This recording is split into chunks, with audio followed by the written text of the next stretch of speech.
शिवाय। श्री शिवाय नमस्तुभ्यम। श्री आदिशक्ति पार्वती माताए नमः। श्री विघ्नेश्वराय नमः। श्री लक्ष्मी नारायणे नमः। श्री सरस्वती ब्रह्माए नमः। श्री सियारामे नमः। श्री रामदास हनुमाने नमः। श्री राधे श्यामे नमः। हे शिवजी, તમારી કૃપાથી હું આ શિવ પુરાણ વાંચી રહી છું અને મારી મમ્મી, બેન અને તમામ શ્રોતા શિવ પુરાણ સાંભળી રહ્યા છે। અમે બધા આ શિવ પુરાણનું જ્ઞાન પ્રાપ્ત કરી શકીએ એટલી શક્તિ પ્રદાન કરજો અને શિવ પુરાણનો તેજ સહી શકીએ એટલી ક્ષમતા પ્રદાન કરજો।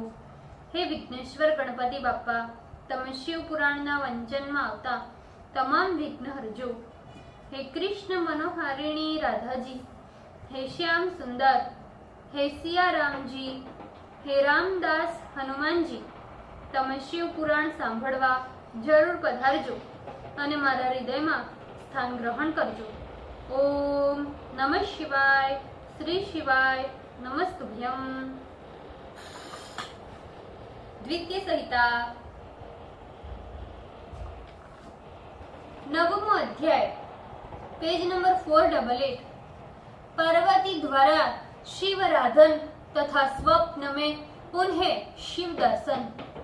नारद जी बोले, हे तात, हे महाशिव भक्त, हे विधे, आपने भगवान शिव की ये महान अद्भुत कथा सुनाई। आपने कृपा पूर्वक जो कथा हमें सुनाई उससे मेरे मन में बहुत प्रीति बढ़ी है। हे ब्रह्मन, जब दिव्य दर्शन में अपने स्थान को चला गया तो हे तात फिर क्या हुआ, ये सब कृपा करके मुझसे कहिए।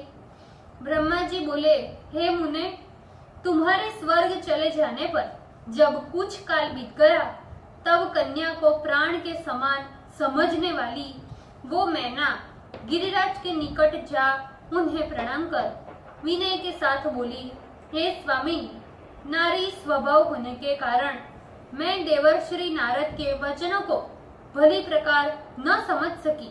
मेरा विचार है कि आप इस कन्या का विवाह किसी अच्छे वर के साथ कीजिए। हे स्वामी, यदि गिरिजा के योग्य सर्वलक्षण संपन्न कुलीन वर मिल जाए तो ये विवाह अपूर्व सुखकारी होगा। हे प्रियतम, जिस प्रकार प्राण प्रिया मेरी ये कन्या उत्तम वर को प्राप्त कर सुखी हो वैसा उपाय कीजिए। आपको नमस्कार है। ब्रह्मा जी बोले, इतना कहकर वह मैना रोती हुई अपने पति के चरणों में गिर पड़ी। तब महाबुद्धिमान गिरिराज उसे उठाकर यथोचित वचन कहने लगे, हे मैना देवी, मैं यथार्थ बात कहता हूँ, तुम उसे ध्यान से सुनो और अपना भ्रम छोड़ दो। देवर्षि नारद का वचन कभी झूठा होने वाला नहीं है। यदि तुम्हें पुत्री के ऊपर अनुराग है तो तुम कन्या को जाकर उपदेश करो कि वह भक्ति पूर्वक स्थिर चित्त से शिव आराधन करे। हे प्रिय मैनके, यदि काली की आराधना से प्रसन्न हो सदाशिव उसका पानी ग्रहण करेंगे तो कन्या का सब प्रकार से मंगल होगा।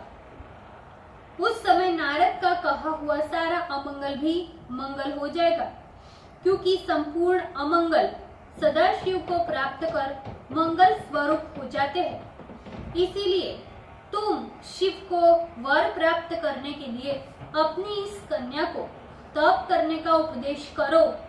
ब्रह्मा जी बोले, पर्वतराज के वचनों को सुनकर मैना बहुत प्रसन्न हुई।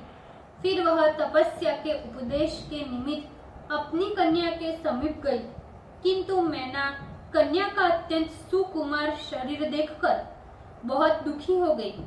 उनके दोनों नेत्र में तत्क्षण जल भर आए, इसीलिए वह उस कन्या को तपस्या के लिए उपदेश देने में असमर्थ हो गई। इधर पार्वती भी अपनी माता की सारी चेष्टाएं जान गई। तदंतर सर्वज्ञ परमेश्वरी वह कालिका देवी तत्क्षण माता को समझाती हुई बोली, हे महाबुद्धिमती माता, मैंने आज रात्रि के ब्रह्म मुहूर्त में एक स्वप्न देखा है। उस स्वप्न को मैं तुमसे कहती हूँ, तुम कृपा पूर्वक सुनो। हे माता, एक तपस्वी ब्राह्मण दया करके मुझे आज स्वप्न में शिव की तपस्या करने का उपदेश दिया है। ब्रह्मा जी बोले, ये सुनते ही मैना ने बड़ी शीघ्रता से पति हिमालय को बुलाकर कन्या के द्वारा देखा हुआ सारा स्वप्न उन्हें सुनाया। गिरिराज मैना के मुख से पार्वती के द्वारा देखे गए स्वप्न को सुनकर अत्यंत हर्षित हो उठे। फिर अपनी प्रिया से कहने लगे, हे प्रिय, मैंने भी रात्रि बीत जाने पर प्रातः काल एक सपना देखा, उसको तुम सुनो। मैं आदर पूर्वक तुमसे कहता हूँ। नारद ने जैसा कहा था उसी प्रकार का रूप धारण कर एक परम तपस्वी ब्राह्मण तपस्या करने के लिए मेरे नगर के सन्निकट आया है। मैं भी अत्यंत प्रसन्न होकर उसे देखने के लिए इस कन्या को लेकर समीप में गया और समझ लिया कि नारद जी ने जैसा कहा था उसके अनुसार ये शिव जी ही है। मैंने उनकी सेवा के लिए जब ये कन्या को समर्पण करना चाहा तो उन्होंने उसे स्वीकार नहीं किया। उस समय सांख्य तथा वेदांत सम्मत अनेक विवाद उपस्थित हो गए। उनकी आज्ञा से ये मेरी कन्या उनकी सेवा के लिए वही रह गई और अपना मनोरथ हृदय में छिपाकर वही उस तपस्वी की भक्ति पूर्वक सेवा करने लगी। हे वरान्य, यही स्वप्न मैंने देखा है जो तुमको सुना दिया। इसीलिए हे मैंने, यदि तुम उचित समझो तो कुछ काल पर्यंत इस स्वप्न की प्रतीक्षा करो। मेरी तो ऐसी सम्मति है, आगे जैसा तुम सोचो। ब्रह्मा जी बोले, जब हिमालय ने ऐसा कहा तब वे तथा मैना शुद्धचित हो कुछ काल पर्यंत स्वप्न फल की प्रतीक्षा करने लगे। अनंतर अभी कुछ ही काल बीत पाया था कि सज्जनों को गति देने वाले परमेश्वर शिवजी सती के विरह से व्यग्र हो इधर उधर घूमते हुए अपने गणों के साथ तप करने के निमित्त वहां उस हिमालय पर्वत पर पहुंचे। उन्होंने वहीं अपना तप करना प्रारंभ कर दिया और पार्वती अपनी सखियों के सहित उन्हें प्रसन्न करने के लिए उनकी सेवा करने लगी। उस समय देवताओं ने उन्हें मोहित करने के लिए काम को भेजा, किंतु काम के बाण से विरुद्ध होकर भी शंकर जी तनिक भी विचलित नहीं हुए। उन्होंने अपनी नेत्र अग्नि से काम को भस्म कर दिया और मेरे बातों का स्मरण कर वे वही अंतर्ध्यान हो गए। इस प्रकार गिरिजा के सौंदर्य मद को दूर कर बहुत दिन पर्यंत गिरिजा की आराधना करने पर शिव जी उस पर प्रसन्न हुए। तदंतर विष्णु ने अपना विवाह करने हेतु जब उनसे बहुत प्रार्थना की तब उन्होंने विष्णु पर प्रसन्न हो लोकाचार का आश्रय ले पार्वती के साथ विवाह किया। उस अवसर पर अनेक मंगल हुए। पुनः ब्रह्मा जी ने कहा, हे तात, इस प्रकार संक्षेप में शिव जी का अत्यंत उत्कृष्ट चरित्र मैंने तुमसे कहा। अब तुम्हारी क्या सुनने की इच्छा है? ओम नमः शिवाय। श्री शिवाय नमस्तुभ्यम। भूल चूक माफ करजो, शिवजी कृपा રાખજો।